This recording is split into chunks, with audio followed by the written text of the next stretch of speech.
صل على سيدنا ناصر الحق بالحق والهادي إلى الصراط المستقيم وعلى آله حق قدره مقدار العظيم. بسم الله الرحمن الرحيم. صلى الله على سيدنا محمد وعلى آله وصحبه وسلم تسليما. الحمد لله رب العالمين. أفضل الصلاة وتم التسليم على سيدنا محمد وعلى آله وصحبه أجمعين. ورضي الله تعالى عن هذا السادة التابعين علماء أربعين مجتهدين مقلدين إلى يوم الدين. السلام عليكم ورحمة الله وبركاته. وعليكم السلام ورحمة الله وبركاته. Welcome to another The Soullutionz podcast. Tonight's discussion, we just chatting it up. I'm one of your hosts, Imam Muhammad Abdullah Ameen, along with Brother Saleh Abdul Mujeeb, Amir Khalil Abdullahi, and we're gonna be just busting it up, actually, chatting it up, talking about some issues within the past few months, few weeks, and getting some dialogue from our listeners. I would first like to say, if you're watching on YouTube, please share the video, like the video, share the video, and if you have not subscribed to the channel and hit the notification bell so that when we come on, you could get our notifications, and hit the like button, right? You can keep the YouTube algorithm going. And if you're watching on Facebook, please like the video, share it, to keep the algorithm going on Facebook. And inshallah ta'ala, we can get started. Okay? So tonight, I'm gonna be on, and Saleh gonna be on. Khalil may pop in and out here and there, but he's kind of busy. So basically, we're gonna touch on quite a few things while we're divided as an ummah, and what are some of the things that we could do to try to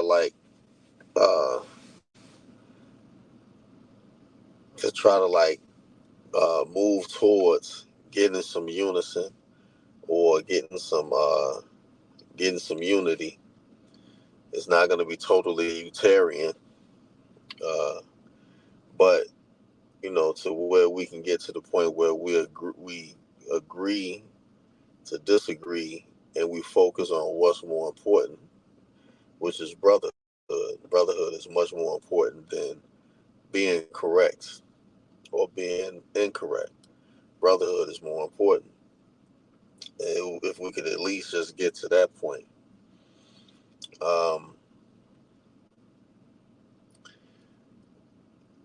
We're going to talk about a few other things. We may get into some aqidah, some issues of aqidah. We may get into some issues of fiqh, and some issues of soul. Some of the things that we neglect in our time, neglecting the deen in our time. We may get into some of them things, so that in the process of bringing about a solution, we're not talking about a solution tonight. We're just talking about the issues and talking about how we can bring about a solution. One thing for sure, solution is to bring about a solution of why we're divided. That's something that we can't change. And the reason why we can't change that is because the Prophet ﷺ, he has said with the dead man that his ummah will be divided until Yom Qiyamah. Now, you look at many of the divisions that we have. We have divisions in political division. logical divisions. We have more divisions. But one thing that we all agree on, that all trying to implement what we know from Quran and Sunnah, and it has a number of ways, methods, pathways, that there's many different ways to do the right thing, right? So as a reality, this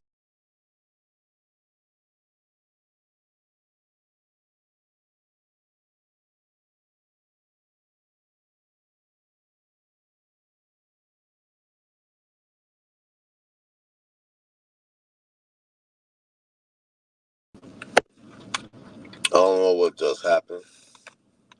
I don't know what just happened. It just kicked me out.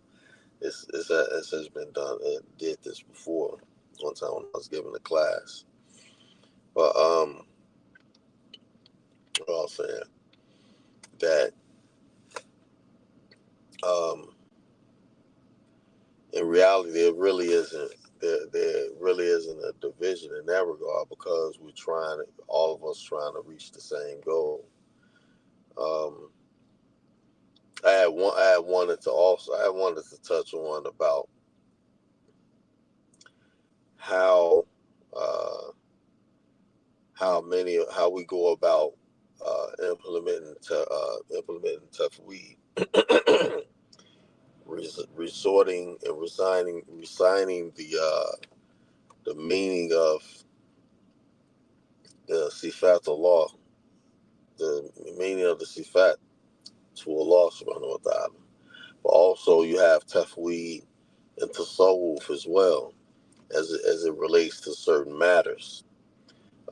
Normally the matters that we make tafweed and tasawwuf is related to um, things that's related to the unseen, that we have no knowledge of. Things that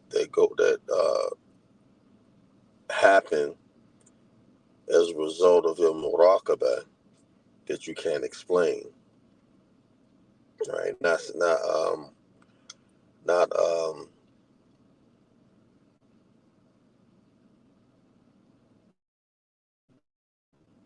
not in relation to like not in relation of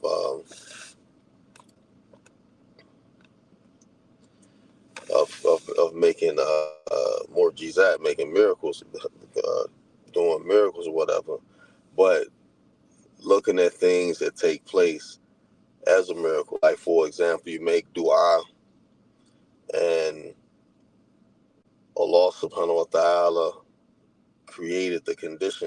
already created the condition for you to make dua, and he made your tongue light to make dua, and then before you know it, Allah subhanahu wa ta'ala gives you what you ask for, like out of the blue, or as though it falls from the sky. Although it falls from the sky, or like money, like say if it was something that you needed some money for, and what you needed, it just lands in your hand. It comes to you, or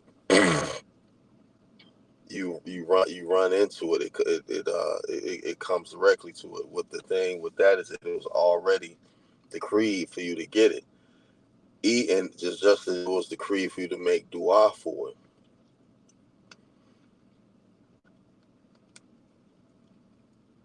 So wa alaikum salam rahmatullah wa barakatuh. MashaAllah, you got the keyboard and that, MashaAllah. So you gave me the salam twice. So we got a lot of perspectives. Like, for another example of our division, we have to. So a lot of our division has a historical source, right? So when you going into Sirah, learning Sirah, or looking at the Sirah does not stop with the death of the Prophet sallallahu alaihi wasallam. Mind you, with the hadith that I had mentioned during that time of Uthman ibn Affan radiallahu anh, and Umar ibn Khattab and Abu Bakr Siddiq. This was during a time when the deviant groups started to spring up. They just didn't take a footing, a manifest footing to be named. They became named and labeled and identified later.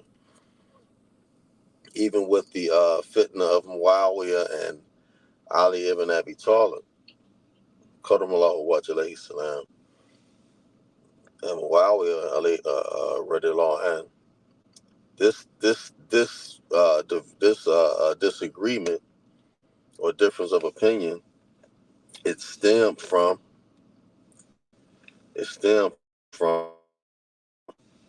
both parties having evidence or hujjah from the book and the sunnah about their position. One, they wanted Muawiyah, he wanted the murderers of Uthman who brought to justice. Ali ibn Abi Talib, he wanted the murderers of Uthman ibn Affan who brought to justice as well. He just had to he had to be very strategic, because around him were the Khawarij and people who were instigating this event. It's so divided the Ummah at that time. You know what I'm saying? So whether the infighting or the civil war was based off of a disagreement, a difference of opinion that each one of them had. You know, so and you have to also look at the fact that they were also still related, because there was the Quraysh, there was a tribe of Quraysh, so they was related. You know, and the hikmah that Allah subhanahu wa ta'ala had instilled in Ali ibn Abi Talib, Qadamallahu wajh, is that Ali radiallahu anhu, he moved the capital of the Khilafah from Medina to Iraq. I mean, he moved it from Medina to Iraq, and as a result of that, Allah, you know what I'm saying, that was some hikmah, because there were no groups of innovation that sprung up from Medina. Many other groups of innovation sprung up from Iraq, right? So him moving, let's say he didn't move the capital, then people of innovation would have sprung up from Medina, right? So that was some wisdom on his part for him to do that. You know what I'm saying? And as a result, some time later, you know, the Shia had sprung up, right? They had sprung up. Or these were the same people that was responsible for the death of Hussein ibn Ali ibn Abi Talib, Qadamallahu wajh, right? You know, so you look at that historically.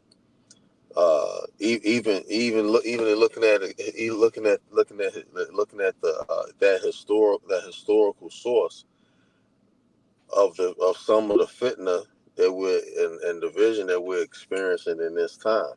Because even we're talking about creed, or aqidah, clarifying aqidah, we haven't even addressed or gotten to the points to where you address the Shia or you address the Ahmadiyya, or you address other groups.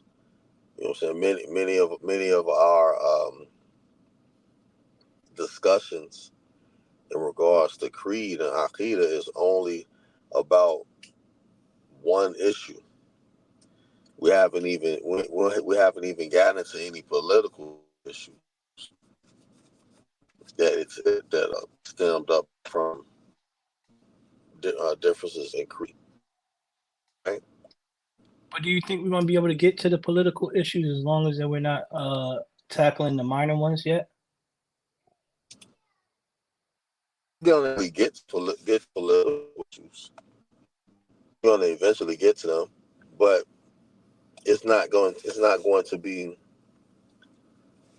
it's not going to be something that's immediate, because you have to look at when you look at siyasa Islamiyya, politics in Islam. In order for that to be relevant or necessary, you have to have a group of people that's trying to establish that. And you look at the state of the Muslims. You look at the state of the Muslims in the world. There's no central. There's no local Amir.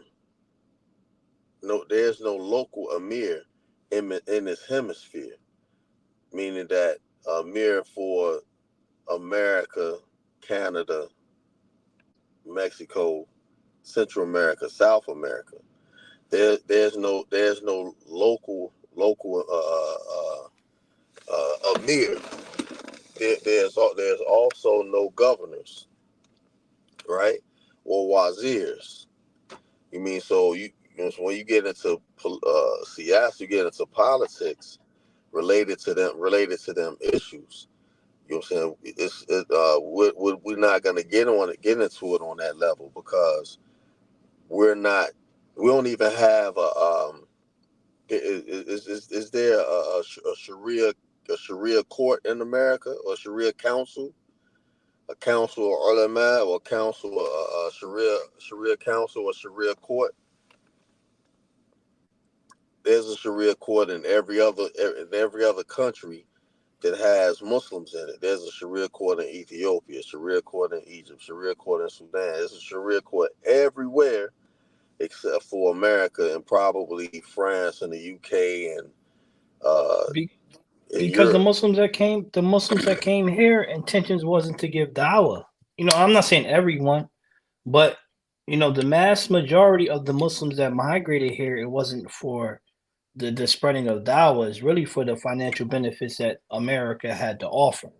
So That would make everyone who came here for that intention haram for them to be here, right, and because if you look too, right, Abu Muhammad, if you look, that's why a lot of them that if it's not the second generation, the third generation of their children are leaving Islam. All right, they're leaving Islam totally. The ones that made the massive amount of migration. And if you sit down and talk to any of like these, I'm not saying that the African ones that migrated, but if you think about all the Pakistanis and that's Zubair, that's your nephew Zubair acting a fool. But if you think about all the the Pakistanis, the Bengalis, they came here to make some money, right? So the third generation or the second, even their kids, they really kind of left Islam to a degree. So and the ones that did have the good intentions, they started the Darul Ulooms, they started the madrasas here because they had the good intentions of doing that. I, But I I remember think I used to work for this for this Pakistan, no, this Indian family, right? Now the father that I used to work for, he can't him and his wife, Aloy Hamahad, came here in like the 40s or the 30s, right? And they had established business, right? Their children was like the first generation of children. No, I take that back. They moved here and their children. I think it was just Abdul Sami and Anis, right? And then the other children was born here. So they was like the first generation of Pakistanis that was born here throughout this family. Um, the two sons, the older sons, they had they was they was working for this white guy, right? That he owned his name was Alexander, and he had the Alexander Steakhouse on 79th and Exchange. I'm talking about in Chicago, 79th and Exchange. The Crosswell Exchange and 79th Street. He taught both of them the restaurant business, right? After he taught them the restaurant business, he had sold the restaurant the exact same amount to the father, and that made enough money to buy it from the father. So once he did that for him, he had bought like 6 limousines, right? He had bought limousines, and to the limousine business. That like working with the guys into the business, and they had ran into this guy, met this guy, and when I talked to uh, I told them about it. That's the business. So it is their children. They were still they practicing Deen, but their children, Allah knows best. They team they they're like Yes. so it's only really like 4 5 reasons.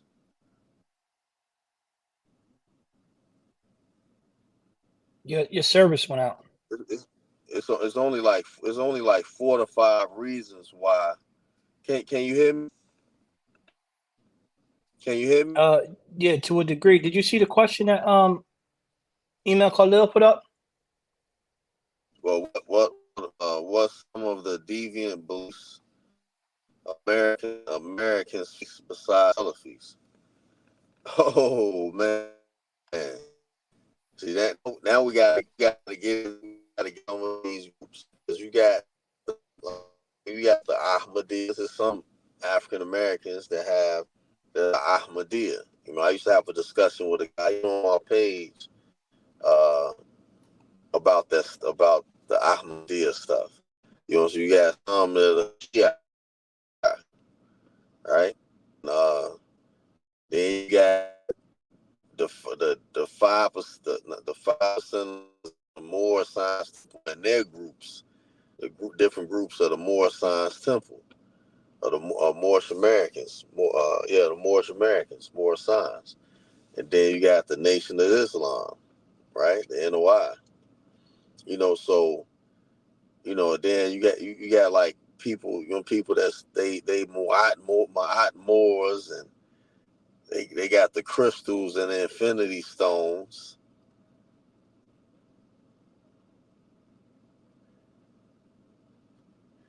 And the infinity stones, and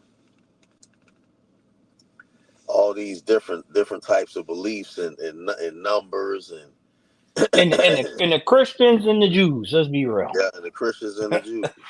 Let's be real. They are some of the most problematic. I'm not doing this to be rude to their belief systems, but I'm Muslim, and I only can speak upon what I know, right? That the reason why this homosexuality is rampant in the United States is due to the Christians and Jews. Reason why our kids are plagued with this hip hop stuff and it's in their hearts is due to the Christians and Jews. This is one of the biggest obstacles. The The pop plagued in our youth heart from the Christians and Jews. Yeah, because they run hip hop. They The run hip Jews hop. run the industry. Period. Right.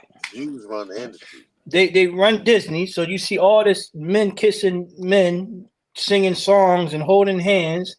Is even in the Marvel comics and all type of crazy stuff. So yeah, this is one of the they control the media. The media is one of the reasons why we got this red pill, blue pill stuff. Why we got this gender war stuff. All this stuff is due to them in reality because they control the media. They control the narrative and they're painting a picture of this is what it is. Right? And then if you're any type, and let's say the corrupt Christians and Jews, right? Because in reality, you have some of them that are good, right? But if you, because even if you're too religious, if you're too Christian, they're going to ban you. If you really set up and say, no, we don't believe in this, we don't believe in that, we ain't having that in this school, they'll ban you too, right? You get canceled too. So I believe they are the biggest struggle, right, in our communities. How do you feel, Abu Muhammad? I'm just warming up my food because I just got off of work. So go ahead, I'm listening. I'll jump back in. Uh, um, I wasn't gonna touch on that. I'll wait till you come back to touch on that. I was still going into the reasons why, um the 4 or 5 reasons why you should be in Dar Kufr if you're not from. If you leave the lands of Islam to come to the lands of disbelief, uh, to where the Muslims don't have any power, right? You have no power.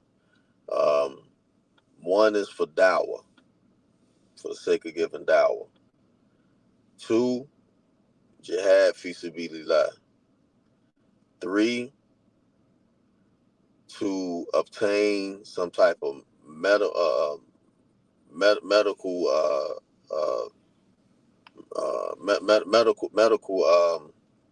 to obtain some type of medical treatment that you can't receive in the country that you come from. Education that you can't receive in the country that you come from, right? And the fifth one is slips me, but if you're not here for any of them reasons, then it's pretty much haram for you to be here. You hear you hear haram, the fifth one is to make things easy for you and make things easy for your people back home, so that you make money and send the money back home, so that you can aid the people that are in counting on you, right? It can't be just totally for money. It has to be for them other reasons as well. So dawah, education, medical treatment, medical treatment, and jihad fi sabilillah. But we can't. There's no army. There's no governance to where you develop an army to fight jihad. So that's really pretty much off the table. Now, what you was talking about, you have to when the gender wars stuff come from it comes from uh, feminism, and feminism is a child of white supremacy. The feminist movement is an offshoot of white supremacy. It wouldn't be any feminism if it wasn't white supremacy. The feminist movement also sprung up for during the affirmative action movement, right? Affirmative action became part of the UN Charter, and affirmative action was actually uh, for white people, for white women, affirmative action. It was coined for white women. They were the minorities. They were the minorities of the working class. These was women that they wanted to work jobs just like men work jobs, and from there the feminist movement sprung up. Also, it was by being coming from white supremacy.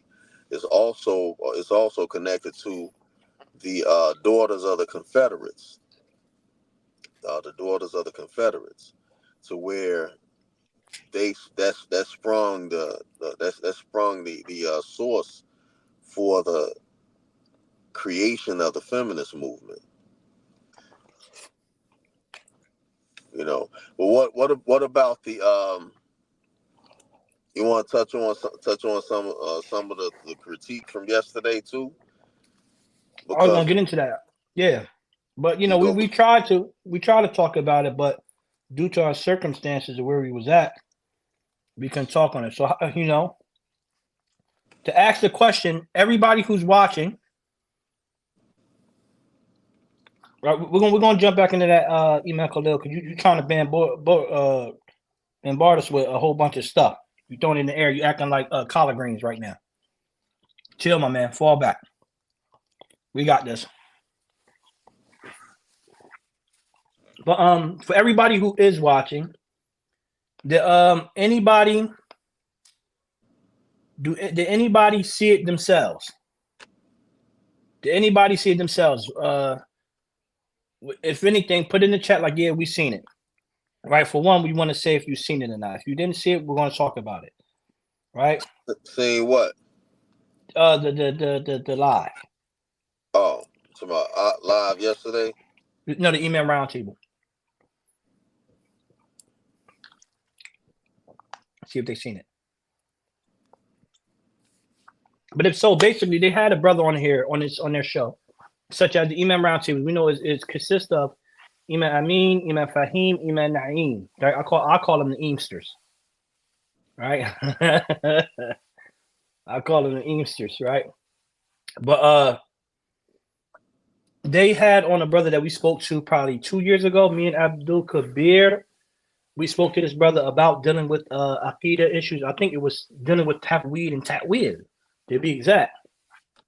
So they had the same brother on there Tuesday.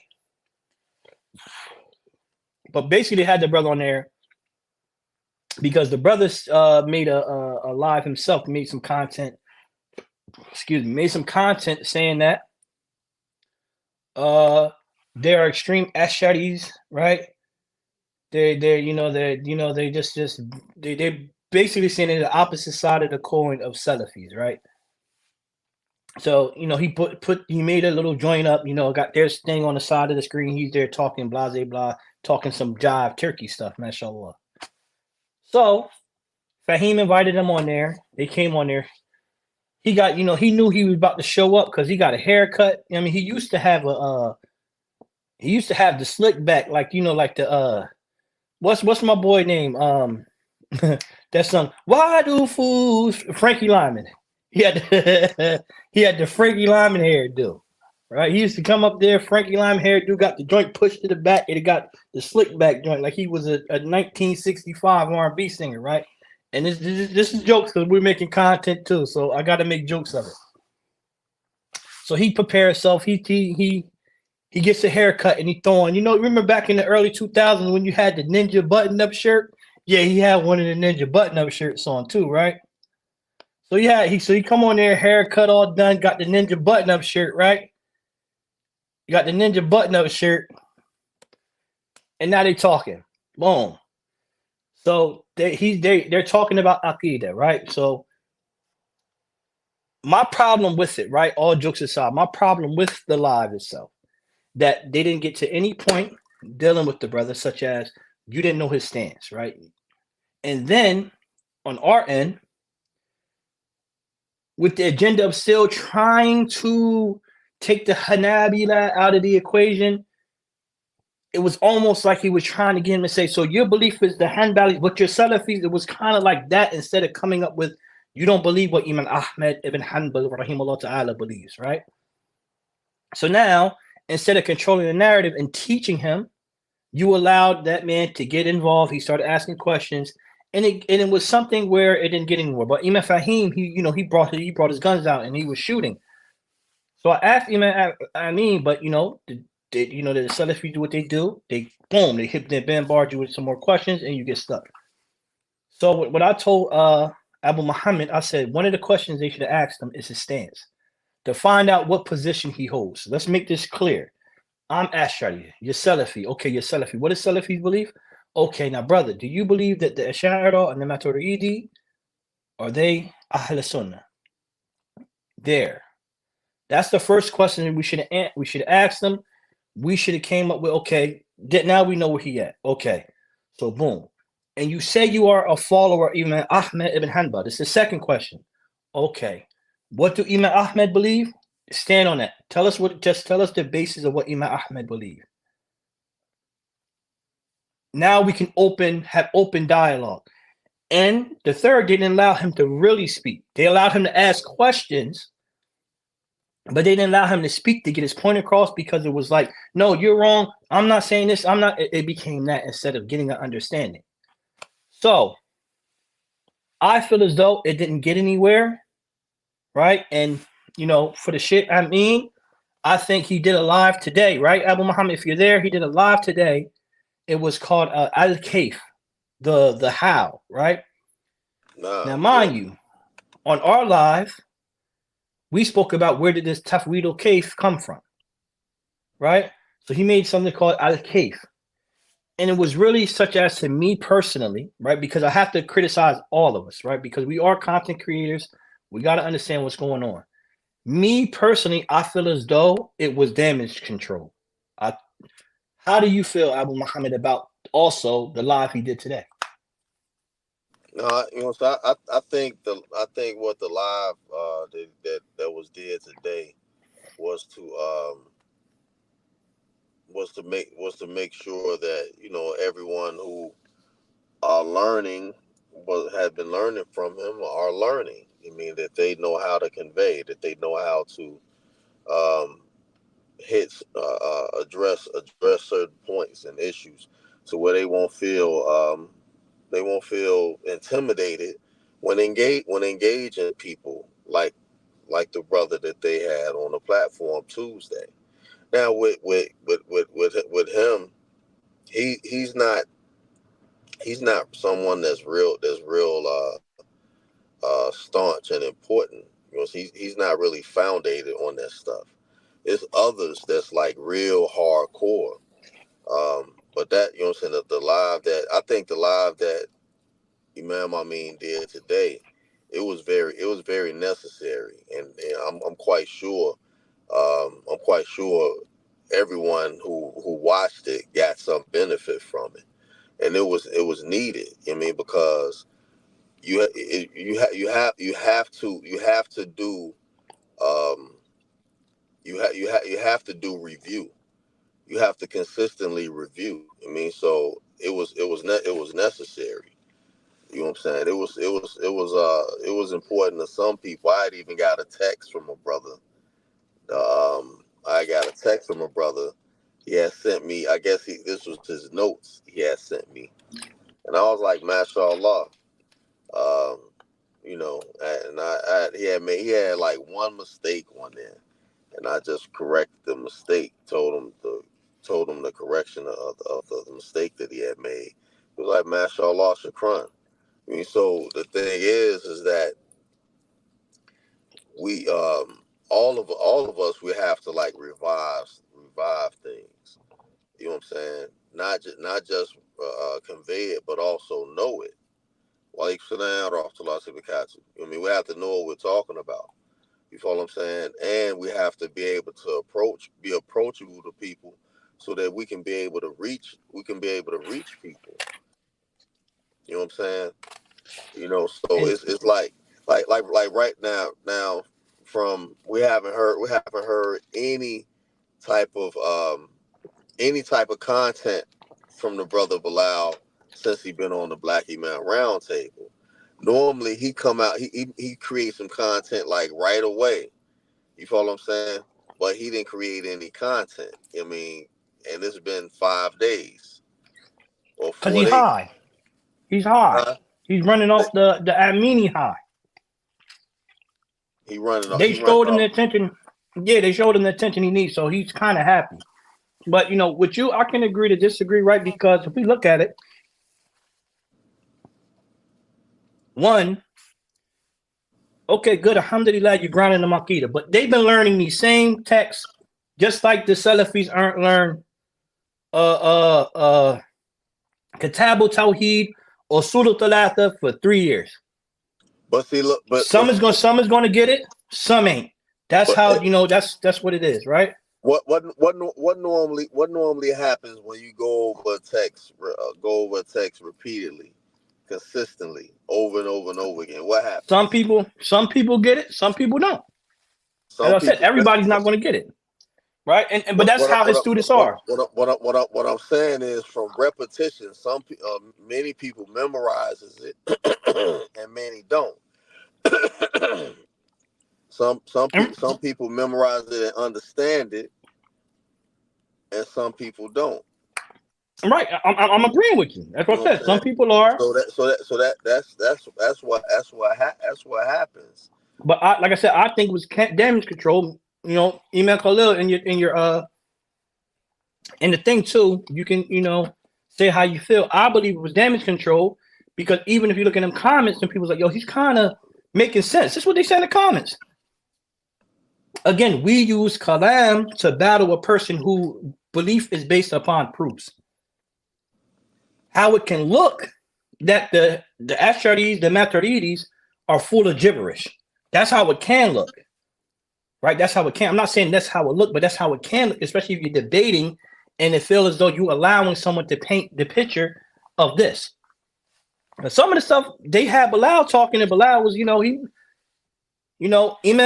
Imam, got him to say these particular things. Alhamdulillah, I hope, we can really talk to him and he get it.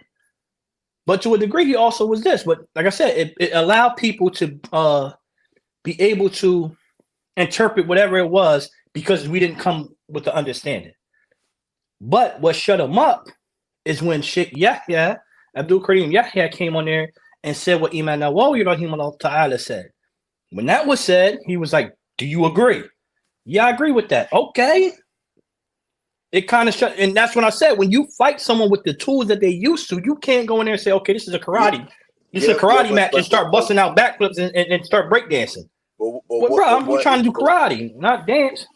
What Sheikh Yahya Abdul Karim quoted from Imam Nawawi, Imam Ameen said the exact same thing to him, and he missed it. And he missed it. And Imam Ameen asked him, he said, didn't I say the exact same thing what he just conveyed to you? He was like, yeah, you did. He had to agree. He had to admit it. He had to admit right, because it took somebody to read a text. That's what I said. That's the proof. That's what they're used to. Okay, this is what the text say. Not if I'm talking and I'm hitting you with this and this angle. This is what we're gonna talk about. Boom. And okay, yeah, you're right. So now, but we still gotta get this right. But I understand where you're coming from, Abu Muhammad, that you said that it was necessary. Like I said, we can agree to disagree. I feel as though it was necessary for the people who don't know, right? For the people who don't know, but how it looks due to the atmosphere, it looked like damage control. And sometimes we don't want to be able to do damage control because it's going to weave out those who don't know and who ain't feeling and who ain't. You don't got to do damage control. That's how I feel.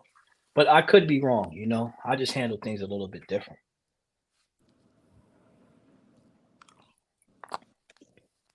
This cherry Coca-Cola is busting. This joint tastes like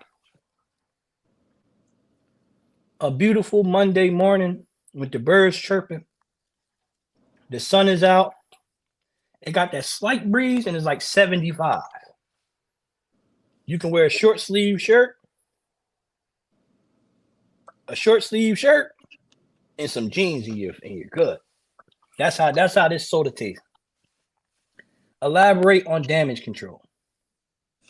Right? Meaning he was trying to see if people was on the same page with him. Okay, do you understand that what he was saying is not this? This is what we believe. We believe in this. And the people who are my students, do you believe in this? Do you understand this? Let me see who understands. Let me put it out there. Okay, you got it. You got it. He don't got it. He got it. He don't got it. That's what it was. But to go back to that live, right? He kind of threw his students underneath the bus. He said, right? Hold on. Give me 1 second. I had to put my petty draws hat on, right? He said, if anybody say this ain't my students, well, Bilal, first and foremost, Collard Green said, well, you got a student who is making content saying this mumbo jumbo stuff and is not making sense and that people don't understand it. And he said this, and he said, if he say this, he's not my student, and they're not my students if they said anything like that. And if they don't, and they learn from me and they don't know, then they're not my students. Dang, your students ain't gonna know. Some of them ain't gonna know. You don't kick people to the curb because they don't understand and they make mistakes. You make mistakes. I didn't agree with that. I didn't like it. I think it was nasty work. I think it was really sloppy to do that. And I think they threw the brother Abdul Kabir. And if you watch, I think he threw you underneath the bus, let the Mack truck tires spin all on you and backed up on you. Like you was a zombie. That's what I felt. Because it was direct. And I said something to you. I said, yo, it seemed like he came at you, bro, on the show. How do you know that the brother was talking about Abdul Kabir? Because that's the Joker to the Batman. Abdul Kabir is the Batman. He said you gotta that's constantly making this and saying this. We know Bilal is the Joker. But we know Abdul Kabir never claimed that Imam Ameen was his teacher. He kind of put himself in the equation. I'm gonna tell you when he put himself in the equation. One of the posts. He never claimed. He never said that that's his teacher. He said it's my sheikh. And he added himself. And Abdul Kabir added himself to the equation.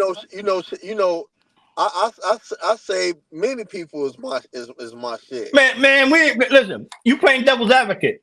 I feel you. But anyone who know me, they know when I say my sheikh, I'm talking about one particular sheikh. I'm not talking about Sheikh Fulan. If I say Sheikh Fulan is my sheikh, I'm talking about that's my man. We get you. We understand. And this means this from Abu Muhammad. And maybe that's the content. That's the context that Abdul Kabir was talking about. Imam Ameen. That's my sheikh. Yo, stop playing devil's advocate. Yo, you bitten. I get it. Because you swallowed away. I get it. They are Joker and Batman. We all know that's Joker and Batman. Abdul Kabir, he on there trolling like a mother sucker. He trolling. And he came out of direct. He knew he was coming. Yo, but the funny thing was, I started laughing inside. You know, the Jerseyan came out of me like, yo, he coming at you, son.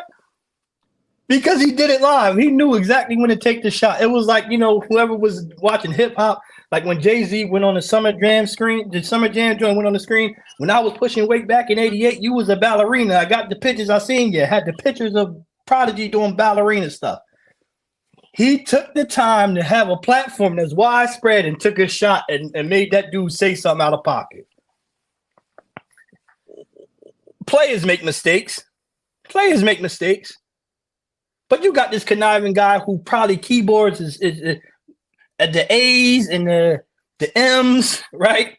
Is covered with cheese from Doritos Because he pushes so much. The Ashardis, the Maturidis, the Imam. It's covered with cheese because he constantly pushing them on his keyboard. The Art of War. The Art of War. It was strategic. I thought it was funny. I thought it was hilarious. And you know, Ameen so OG, he ain't really people like, man, what you say, my man? What you say, you jive turkey? He ain't good day. They do the thing. Bro, damn, you didn't see what he did?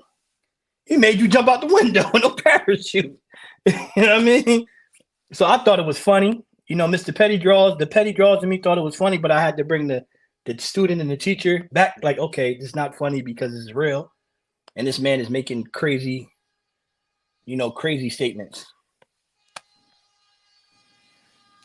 So any questions, y'all? Come on, y'all. Any questions?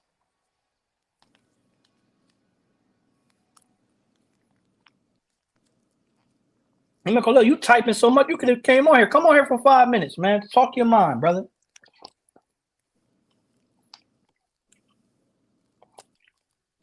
Talk your mind, brother. Come on here for 5 minutes.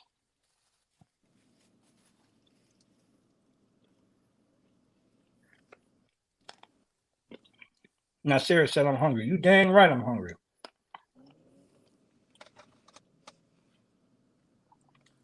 Explain why what brother is different. Imam Khalil? Explain why the brother is different. What brother? Of course you ain't gonna understand what we talking about. Nasir, could you be underneath a rock? That's why I asked you, did you see the thing? That was the first you watching and you ain't even paying attention. That's how I know you be underneath a rock, Nasir. The first question I asked, did anybody see the Black Imams Roundtable on Tuesday? I gave everybody a chance. If you did, say yes in the comments. I said that. His belief from BIRT. Whose belief from BIRT? I don't understand that. Do you understand that question, Abu Muhammad? His belief from Black Imam Roundtable. Whose belief?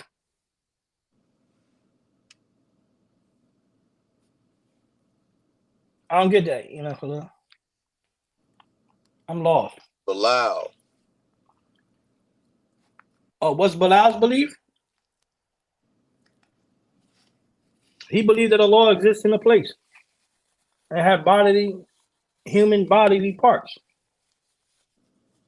He understands that he himself knows the meaning of the mutashabiha, the unclear meanings, but he don't know how. But he understands. You know the meaning, and you know how. If I tell you I went to the store and bought some orange juice, you know, okay, I know you went to the store and bought some orange juice. I don't know how. I bought it. That's how I got it. I bought it. You know, I bought it. Sometimes we be making it seem like it's so complicated. It's that easy. I went to the store to buy orange juice. Well, I know you went to the store and got orange juice. How did you get orange juice? I bought it. Went to the store and I bought orange juice. I don't understand how you bought it. I bought it with one. It's only 2 ways to make a change. But 3 nowadays. You got the EBT card, got change in dollar bills. Right? Either one of them. But you know you made a transaction when you bought it.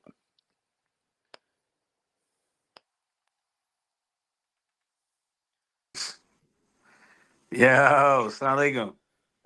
Wa alaikum salam wa rahmatullah. What's going on, shit? What's up, man? Yo, your joint is clear. That's that 15. Yeah. That is that 15 Pro Max. Yeah. Nah, I'm chilling, man. I'm just up here. Sister Jamila, assalamu alaikum. Is she there? Inshallah ta'ala, may Allah grant you shifa. I mean, it's just like, so. I mean, don't be eating everything up. So how did you feel about it? How did you feel about it, man? Abu Muhammad, man, Abu Muhammad be playing. I'm gonna keep it 100 with you. I just like I don't know what to think of it, truthfully. But all I know is one thing. I think everybody missed that joint. Man was talking about istiwa. Imam Ameen explained to him that that it's a word that has multiple meanings, but he was emphatic in saying that we don't know what istiwa mean in Arabic. but in basically in translation, it means rolls over. I was like, yo, this ain't nothing but colonized Akita. It's the you still letting the white man control you, yo. Get the King's English out of the Quran, bro. Like, yo, that's the problem. I don't know if nobody peep it, He but that's the he he problem he when they come to he, those he, told, ayats. he, he, he, They told, want to talk about the worst. You know, they want to translate it into English. Just leave it as it's istiwa and go on about your it, business. yeah, it's for and They then don't do tafweed. They doing and ta'wil in English.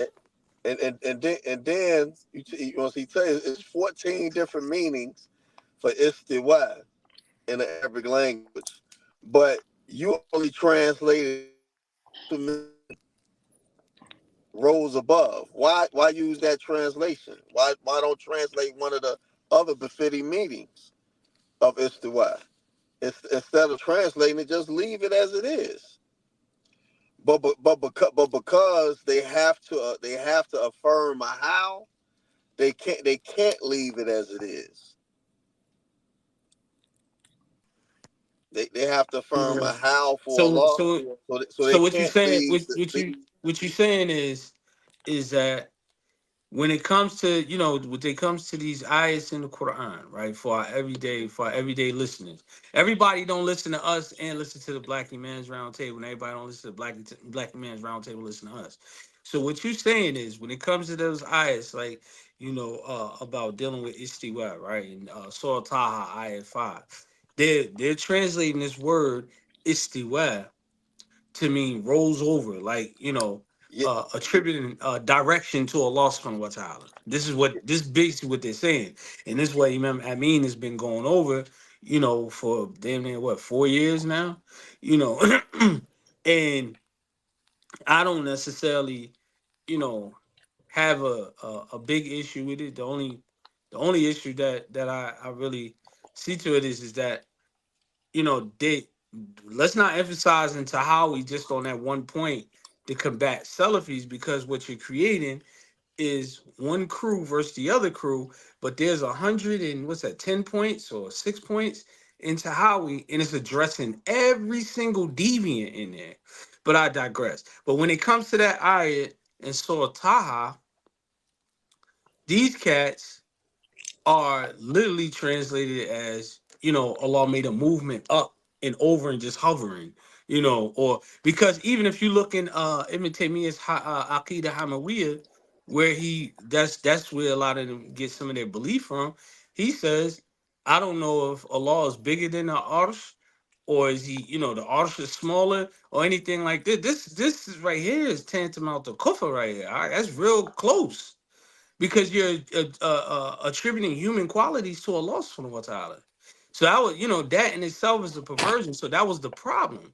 What Ahl Sunnah says, the front line, what's the madhab of the Salaf is, if it's a word that has that multiple meaning, we only refer back to what the Salaf say about it, or we refer back to what the scholars of Ahl Sunnah from amongst the generation after that, and it can only be utilized, the meaning, right, can on the meanings that are given when you're given ta'wil can Befitting. only be utilized that would not attribute kufr and innovation or any of those to Allah subhanahu wa ta'ala.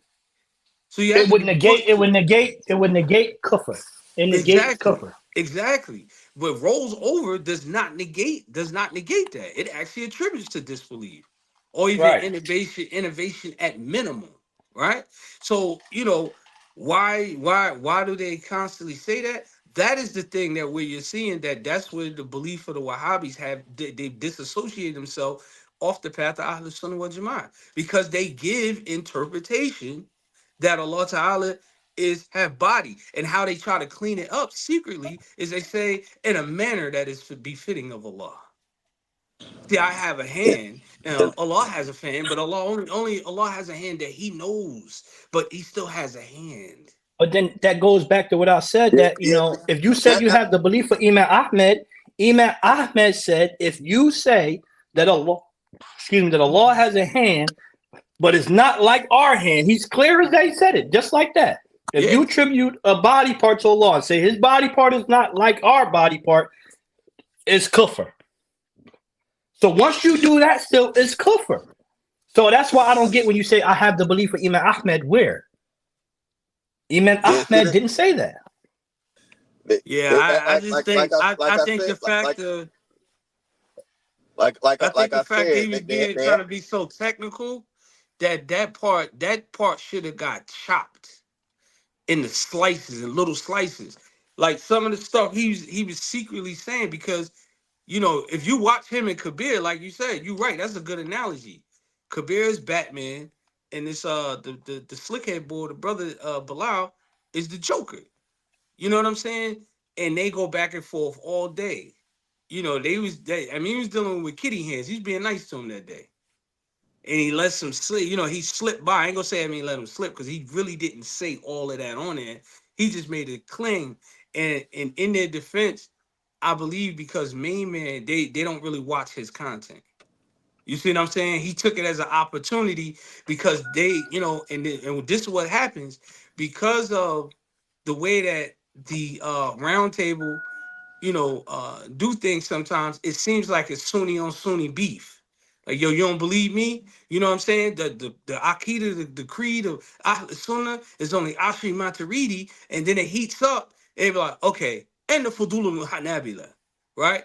And then, you know, and then it's like that. And so then he's watching that going back and forth, right? That back and forth. Main man took that clip, We chopped gave him that joint up, ammunition. made a reaction, and it looked like, yo, look, these Osheries and stuff, they over here fighting. Look at these clowns. You see what I'm saying? So he ain't even peep game. He ain't even peep game. He called them Muslim Israelites. Muslim Israelites. Right, that's what I'm saying. So, you know, you rolling out red carpet to somebody who declared you to be their enemy, basically. You see what I'm saying? You giving them that red carpet treatment. But then when you get other brothers on there that's from amongst Ahl Sunnah and maybe claiming a thing, you ginsu them dudes up. They can't even get a word in. You see what I'm saying? So yeah, of course, this is a display of weakness. It ain't a display of power. This is a display of weakness. And the more you come in, you let this old slithering, you know, slick dude come in with the slick talk.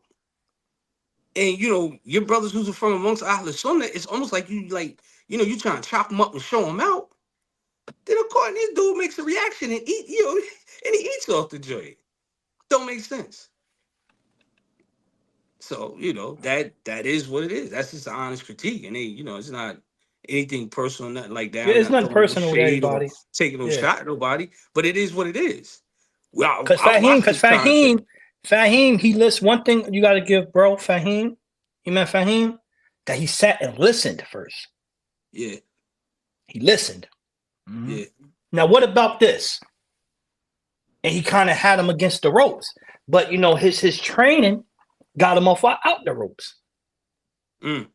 Got him off the ropes. You know what that is? Yeah, I study martial arts. Muhammad, you can attest. Like, I know you study martial arts too. I ain't like excluding you, so I just never know if you study martial arts or anything. When a person trains with katas and then they go on to get in a fist fight, they're going to drop all that training and fight how they know. Go to default. If you try to fight with a kata, you might get an untrained person with throw a wild haymaker, catch you, and knock you all the way out. The thing with katas is that every kata is designed to either you're fighting one person or you're fighting 2 or 3 people or 4 people.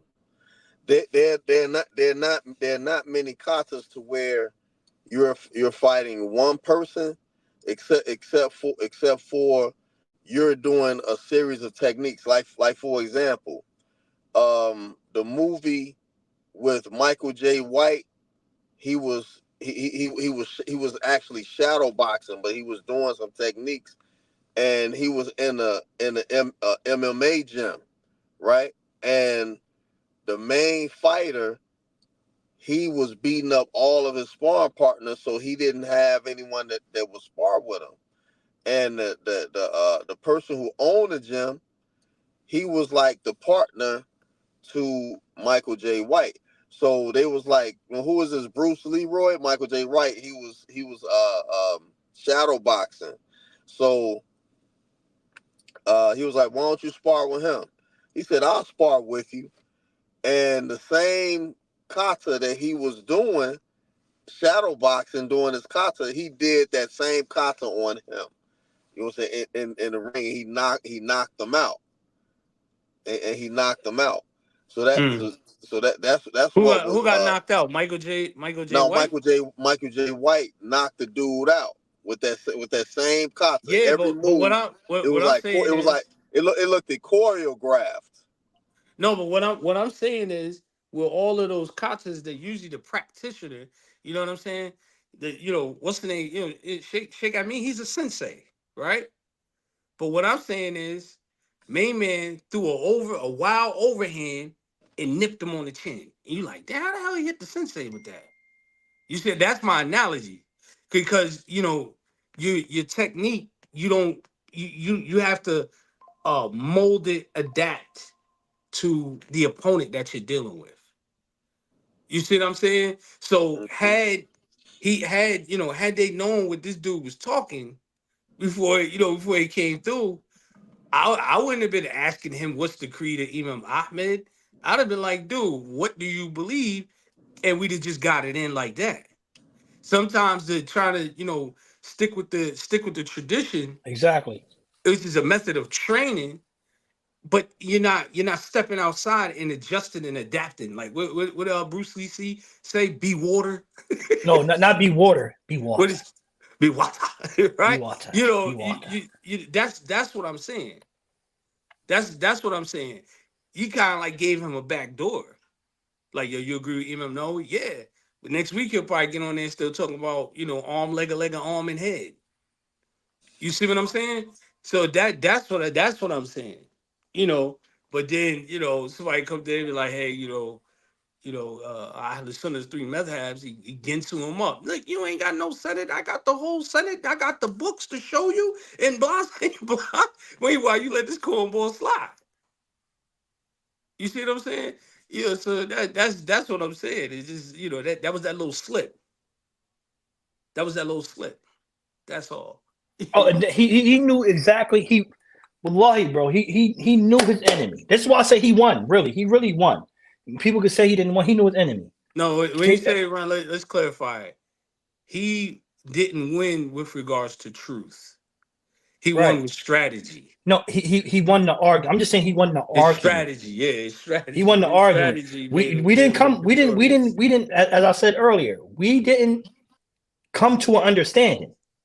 Nah. So nobody won, but he won his argument. He got everything he needed.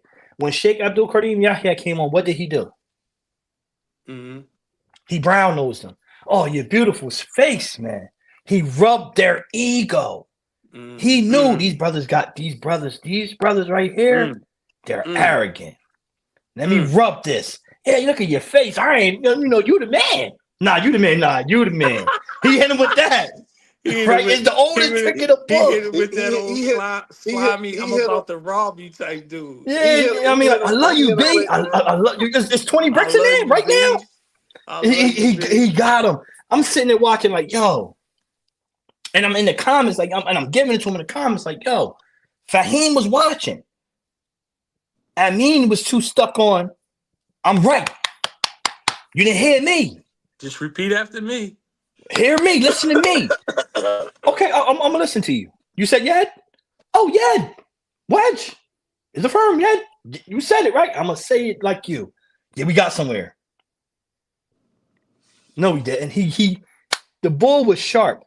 He was almost just as smooth as Akil Ingram. Akil Ingram was slicker than fish grease. You hear me? He moonwalked all on that line. What do you believe? Oh no. He played stupid.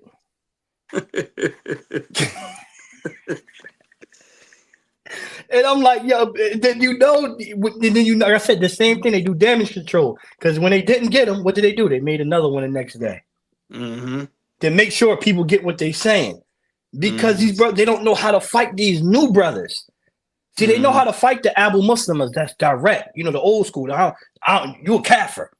I don't care what you say. They know how to fight them. They don't know how to fight the people that have been trained to say, don't sit with the people in innovation. Do not argue with them. Do not talk with them. They don't know how to fight them guys. Mm-hmm. You fight them with just asking one question and sitting there and let them talk. Okay, so do you believe that? A lot of the neo Wahhabi, the new age Wahhabi, a lot of their training is they're well versed in a lot of Islamic history, and so then what they do is they crisscross that joint and mix it up and tell these particular stories.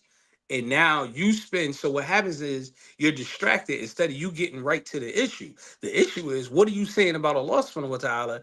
You're sitting there going through history. You know what I'm saying? You're sitting there saying, no, no, no, no, no. We don't just believe in 7 attributes of Allah Ta'ala. You spend all that time talking about that, but they walk away, they still saying that Allah is above the throne. Literally. Only in that manner that befits them. Right? That's how they set that thing up. You see what I'm saying? They're not following the madhab of the Salaf. The madhab of the Salaf is tafweed. If Allah said istiwa, khalas, that's it. Well, what does it mean? I don't know. I don't know. I know that it's in the Quran. I know that Allah Ta'ala said it. Whatever Allah intended by it, that's what we believe. I ain't got nothing else to say about it. And if you keep asking me, you're a mubtadi. You're a person of innovation. Only deviants keep asking those kind of questions. All right. Once and what you Allah do says in the that, Quran is hot. It's the truth. So I'm that's not going it. to Once you start say. treating dudes like that, now they'll start to see how they're becoming actually the real Israelites. Well, all that extra kalam sometimes it doesn't do everybody no good. Because the average everyday person is just reading the Quran. People understand one thing. Everything that's written in the translation ain't the words of Allah Ta'ala. It gives you an idea of what it's saying. But if we know it's not the exact words, and if you tell them whatever Allah intended by this word istiwa or yed and all of these other words, we just affirm, we just say whatever Allah meant by that, that is what he meant. Khalas, we ain't got nothing else to say on it. I said But that to what Abu about Muhammad. this? Like I said that to Abu you're a Muhammad. person of innovation. And then that's when you actually put that in there. I don't sit with the people of innovation. You want to keep talking about it. Imam Malik kicked him out of circle. But we want to go back and forth all day. Imam Khalil, you heard what I said it to Abu Muhammad. I said, yo, we used that day too much kalam to argue with a person of proof. Yeah. It was too much kalam. You know what they used to do during the time unnecessary. when Omar was a Khalifa, right? Umar rolled the dude up. He used to ask about all the mutashabih ayahs. Umar rolled the boy up in the rug and beat him. And said, if I hear anything, he's like, did you get your answer to your ayahs now?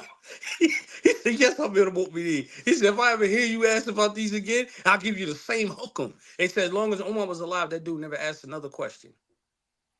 Oh, and now you just stepped in.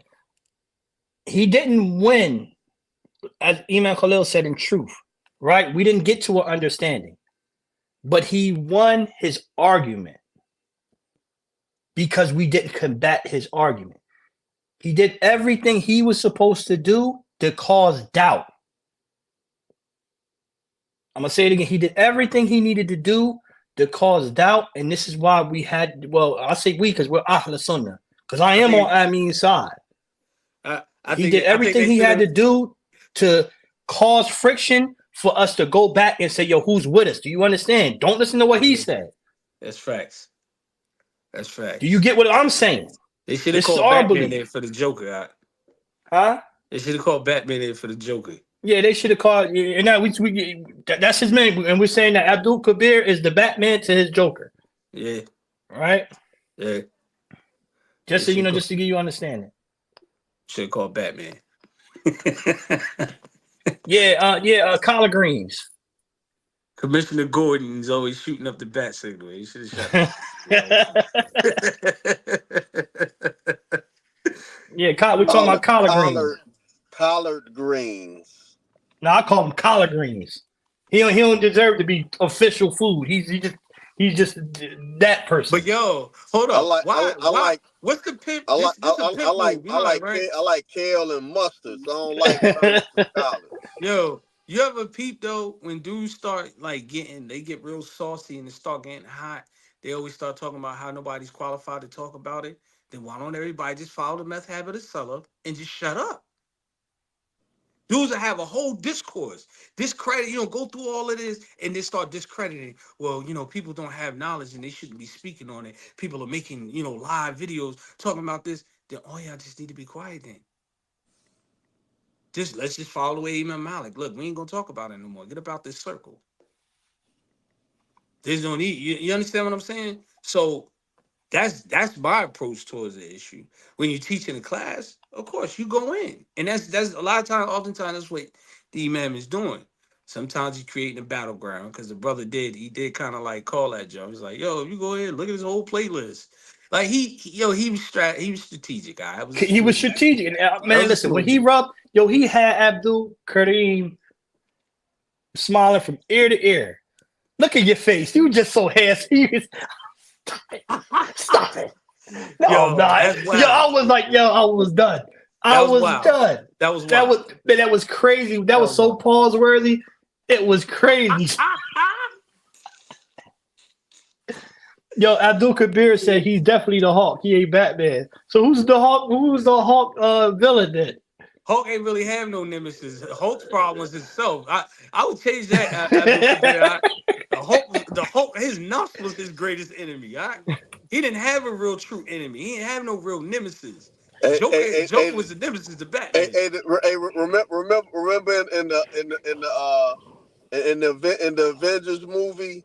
the Avengers movie, where they was the Ultron, and they said, "What is your secret?" He said, "My secret is I'm always angry." That's my secret. Exactly. So Kabir, man, you Batman, baby. Yeah, ain't nothing wrong with being Batman. Batman was the most intelligent superhero that you gonna find. He had a kill switch for every one of the Remember what the Joker superheroes. said in the first one? Where do he get all these fantastic toys? He had a kill switch for everyone. For every superhero, he knew exactly what to do to take them down. He had it hidden. Exactly. Batman's actually a compliment. Hulk's greatest enemy was He said, himself. Hulk smash. So he just said he's a barbarian. Oh, we bitten off you, bro. We love you, man. We love you, man. We love you, man. So, but that, definitely. But I think, if people want to learn, learn that dealing with those whole issues pertaining to the Arabic terms with kafia and stuff like that, getting more into the details, that you support, you remember, he get down on a daily basis.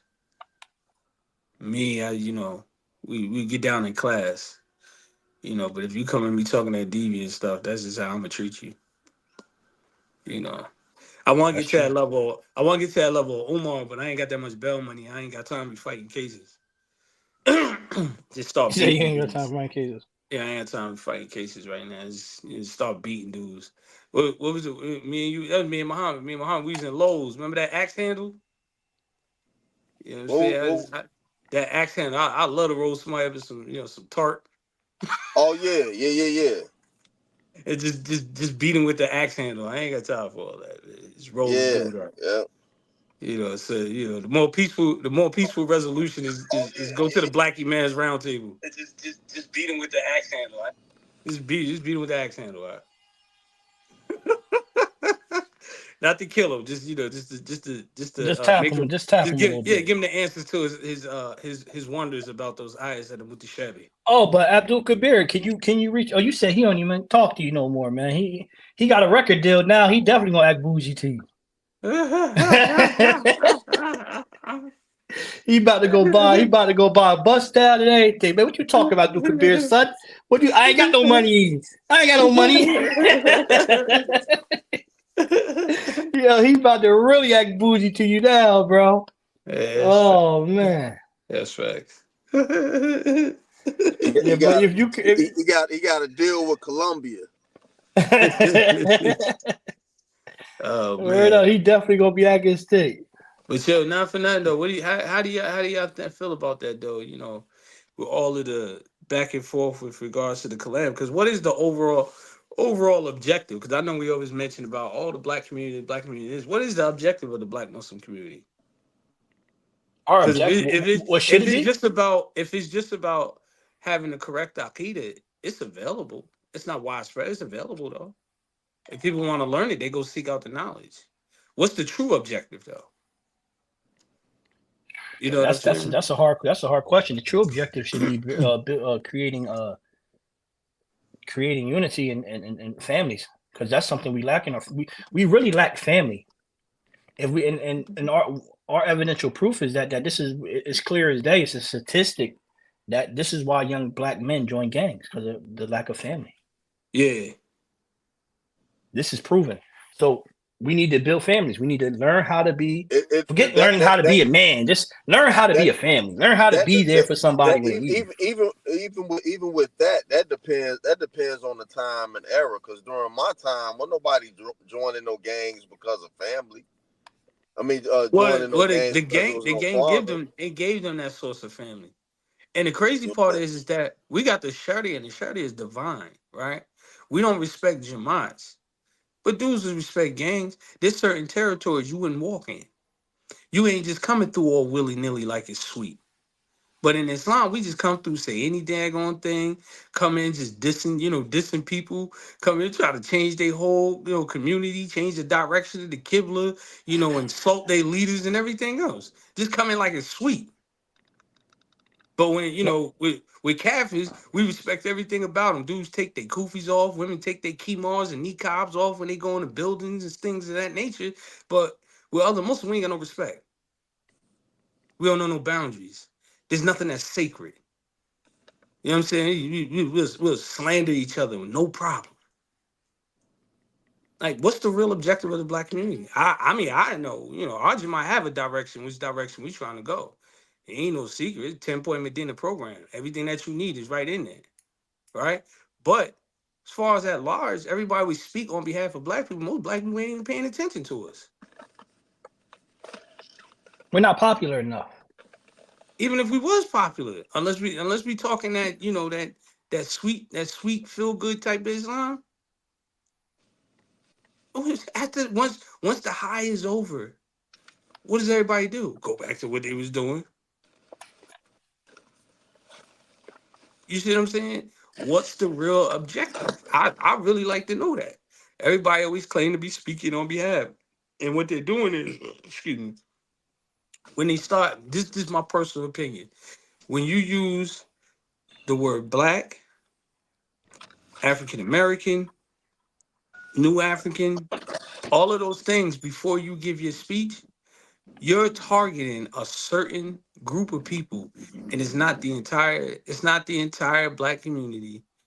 It is older black Americans, because young people don't care about self-determination. Matter of fact, their self-determination now is having the ability to declaim themselves a girl when they're a boy. So when you start talking in that political realm, you ain't really talking in language. And when you start talking, Al-Qaeda, and start saying Saleh and things of that nature, that represents young black inner city men. Right. It's not that they really, really get down what they believe. The people who sat in their classes and got indoctrinated, with that Wahhabi belief, yeah, that's one thing. But the rest of them are claiming it because they think that that's what the masses, where you're supposed to be at. Right. And Naila said that too, like to call out, to call that out. To be honest, statistically, like Imam Khalil said, the mass majority of the African American Muslims are Wahhabi. As of now, that's what is being spread. That's in our institution, right? Yeah. That's in our institutions. If you ever been to prison, that's the only books in there. Yeah. In the state of New Jersey, I'm only going to speak about New Jersey, and this is a factual point.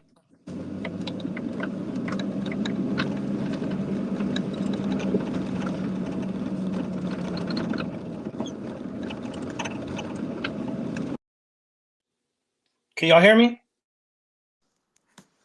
Yeah, I can hear you. Oh, you in dark screen. You there? Can you hear me? Yeah, I can hear you now. Okay, hold on. Let me see. Hello? Nah. Okay. To make a factual point, right? I'm from New Jersey. The institutions, as of now, and what right teaches in New Jersey, Jamel Finch teaches in New Jersey, and they teach some of the biggest prisons, right? Yardville, right? Such as who came from Yardville. One of your favorite guys, a Heartbreak Kid, he's a representative of Yardville. Shadi Muhammad, he's a representative of Yardville. Imam Fahim is a representative of Yardville. I'm a representative of Yardville. We only had Ahl Sunnah due to Mujahid Salam being a person of Ahl Sunnah. So we were able to, okay, look, these are books I want you to grab. I want you to grab Al-Maqasid, Reliance to the Traveler. I want you to grab this. I want you to grab Imam Haddad. We was able to do that. That's the only prison in the state of New Jersey. Then, now they got Imam Shibli. They got Muhammad Shibli, which is a scholar in his own right. All three of them, Ahmed Shibli, Jamil Shibli, and Muhammad Shibli. They're all graduates of Azhar and high rank of scholarship. This is factual. But they don't teach traditional Islam. So if you didn't come from Yardville, you don't know what traditional Islam looks like. You know what, anywhere else you've been, you are a student of Jamel Finch, and prison is a revolving door. So he taught 40 men, 50 men, they went outside and teaching. He taught another 50 men, he taught another 50 men, Anwar taught 50 men, and another 50 men, and another 50 men. Rawway, now these guys probably went back to prison. They up there. That's just how it is. So majority of the inner city African-American men are Wahhabi by default. And it's not their fault. So we attacking but listen, everybody. This is the crazy part. I'm gonna add to that.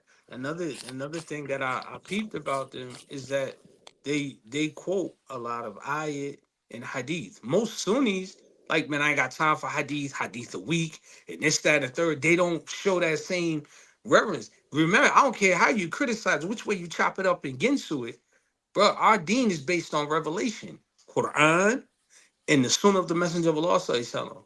The madhabs and things are developed in order to preserve that, not to undermine it. So when they bring their kalam like that, we're doing so much explanation, and everybody don't have long attention spans. We lose them in the midst of us explaining. When we start dealing with the issue of dawah to silsil, right? Dealing with that issue, dealing with qadam, and things of that nature. People like, what? First of all, number one, right? I was listening. May Allah Ta'ala reward all those brothers, the elders, man, that participated in Imam Ameen's class. I actually like his method that he did. But some of the brothers, man, they can't even pronounce them words, man.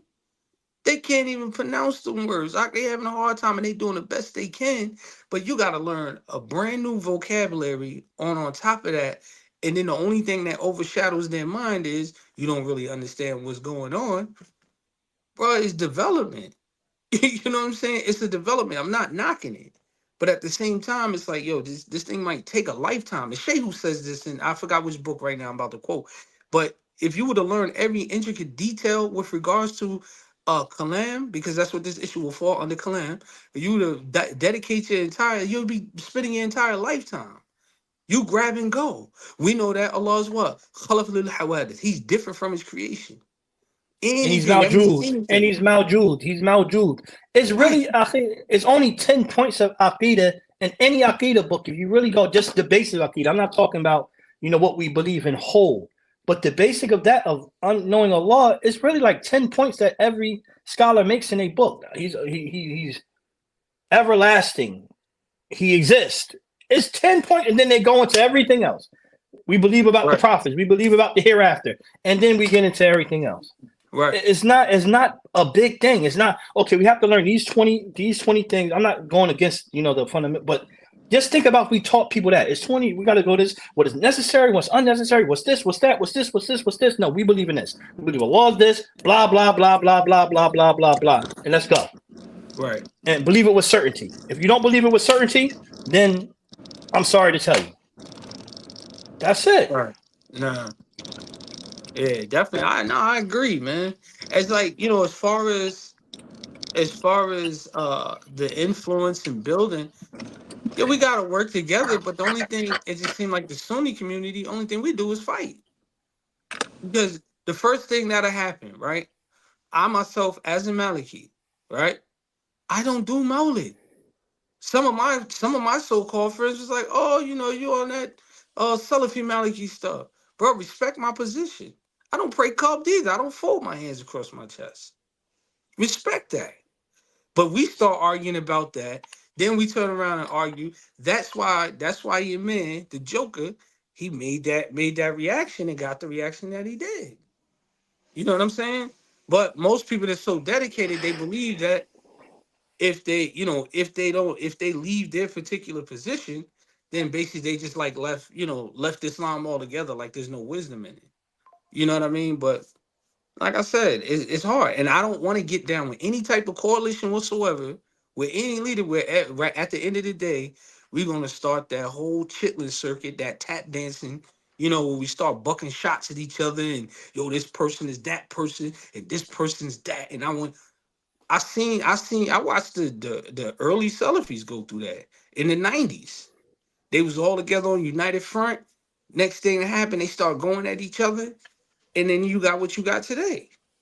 Matter of fact, right around the time, just like around COVID, then they started going at it again. They broke up even smaller. So yeah, we need truths, but you only build truths by learning. That's how the Sahabas came together. They came together on learning and practicing. Learning, practicing, building. But the only thing that we learning is rules in order not to practice the sunnah. You be like, yo, Muslims, we supposed to have a particular diet. We got every rule in the world why we don't eat halal. We supposed to pray in the masjid. Oh, we got every rule on why we ain't praying in the masjid. Oh, we supposed to, dress this way. Oh, we got every rule on why we don't need to dress that way. Yeah, so it's really pointless to come together as a coalition because you're going to argue. Even if you ignore another person's position, but you didn't start fighting and dividing on them because of the truth. And that's what's happening. That's what's happening. I think if we make Islam more of the centerpiece, with Allah Ta'ala and the Prophet Sallallahu make it more of the centerpiece and teach the schools as a way of preserving our deen, I think then Allah Ta'ala will give us what he gave the Sahabas. And It's just that simple. stop looking. And when you're teaching the school, stop looking for the outside sources instead of the multimate positions of the school. Sometimes building foundation is knowing your school and the strongest factors of the school too. Yeah. Yeah. That's You how I just look gotta at it too. systemize it. Just say you just basically gotta systemize, set up and learn. Just get people grounded. The more people you get grounded, you'll be surprised how far Islam will spread. Islam can't spread with just the Imam by itself or with your sheikh or whatever he is. We have to. But and I understand, and matter of fact, if you look at it, you know, everybody's now going to unite on the same time, on the same front until they do two things. I talk about this hadith all the time. It's a hadith that's mentioned in Tirmidhi that there's two characteristics a munafiq cannot have. If you know anything about Islamic history, the munafiq, Allah dedicated a whole surah to them. They always like to disrupt and cause disunity amongst each other, right? And so what would they do if there was a dars? They'll tear that joint apart, cause all types of drama and fitna towards each other. Two characteristics they never had: sound knowledge and good character. They can't possess the two. We may have sound knowledge, but we got horrible adab towards each other. You know what I'm saying? If you look at some of the chats in some of these groups, baby, horrible. So sound knowledge is bad character. These things are important. You know what I'm saying? We got Yo, the absenteeism. We find every reason why we yo, shouldn't come yo, around. I gotta go. Zubair is balling. All right, I know y'all inshallah. hear We him in can the close. background. Character. We So can close. We inshallah, can close it out, inshallah. Because I wasn't even supposed to be on anyway. I'm here at the yeah, hospital. All right. I'm on Zubair way. is balling. I'm gonna make sure he all right. Go ahead, and close it out, man. I can't All do it right. right now. I'm busy. All right, inshallah. All right, inshallah, everybody, appreciate y'all for taking the time out, and joining us. Like I said, I wasn't even supposed to be on tonight. But barakallahu fikum. Subhanaka Allahumma bihamdik wa shadu an la ilaha illa anta wa astaghfiruka wa atubu ilayk. Don't forget to share, like, subscribe, spread the message. You like what you hear, take it, write it down, spread it, inshallah. Because the Prophet ﷺ said, Belly go any willow ayat. Convey for me even if it's only one ayat. Spread that information, inshallah. Spread that knowledge. Assalamu alaikum wa rahmatullahi In the words of the ta'ala. Honorable Russell Simmons, thank you for coming out. Good night. Assalamu alaikum. Wa alaikum assalam wa rahmatullahi ta'ala.